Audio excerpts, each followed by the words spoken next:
അഹമ്മദാബാദിലെ നരേന്ദ്രമോദി സ്റ്റേഡിയം ആർത്തിരമ്പിയപ്പോൾ ലോകം സാക്ഷ്യം വഹിച്ചത് ക്രിക്കറ്റ് ചരിത്രത്തിലെ സമാനതകളില്ലാത്ത ഒരു വേട്ടയ്ക്കായിരുന്നു. ഇത് വെറുമൊരു കിരീട നേട്ടമല്ല, മറിച്ച് ആഗോള ക്രിക്കറ്റിന്റെ സിംഹാസനം ഇന്ത്യ എന്നേക്കുമായി പിടിച്ചെടുത്തതിന്റെ അധികാര പ്രഖ്യാപനമാണ്. എതിരാളികളുടെ തന്ത്രങ്ങളെ ചവിട്ടിമെതിച്ച് ന്യൂസിലാൻഡിനെ 96 റൺസിന് നിലം പരിശാക്കി ഇന്ത്യ കിരീടം നിലനിർത്തുമ്പോൾ T20 ലോകകപ്പ് ചരിത്രത്തിൽ ആദ്യമായി കിരീടം നിലനിർത്തുന്ന ആദ്യ ടീമെന്ന നേട്ടം ഇന്ത്യ കൈപ്പിടിയിലാക്കി. ടോസ് നഷ്ടപ്പെട്ട് ബാറ്റിംഗിനിറങ്ങിയ ഇന്ത്യ നിശ്ചിത 20 ഓവറിൽ 255 എന്ന കൂറ്റൻ സ്കോറാണ് പടുത്തുയർത്തിയത്.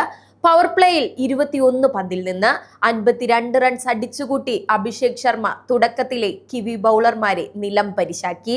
പിന്നാലെ വന്ന സഞ്ജു സാംസൺ 46 പന്തിൽ 89 റൺസുമായി ക്രീസിൽ നിറഞ്ഞാടിയപ്പോൾ സ്റ്റേഡിയം ആവേശക്കടലായി. ഇഷാൻ കിഷാന്റെ വിട്ടുവീഴ്ചയില്ലാത്ത പോരാട്ട വീര്യവും കൂടി ചേർന്നപ്പോൾ ഇന്ത്യയുടെ സ്കോർ ബോർഡ് കുതിച്ചു പാഞ്ഞു. മധ്യനിരയിൽ ശിവം ദുബെ അവസാന ഓവറുകളിൽ സിക്സറുകളുടെ പെരുമഴ തീർത്തു. മറുപടി ബാറ്റിംഗിനിറങ്ങിയ ന്യൂസിലാൻഡിനെ കാത്തിരുന്നത് ജസ്പ്രീത് ബുംറ എന്ന പേസ് മാന്ത്രികന്റെ താണ്ഡവമായിരുന്നു.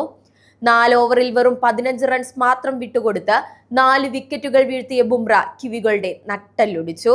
അതുമല്ലെങ്കിൽ ബുംറയുടെ താണ്ഡവത്തിന് മുന്നിൽ ന്യൂസിലാൻഡിന്റെ നട്ടെല്ലൊടിഞ്ഞു എന്ന് പറയാം.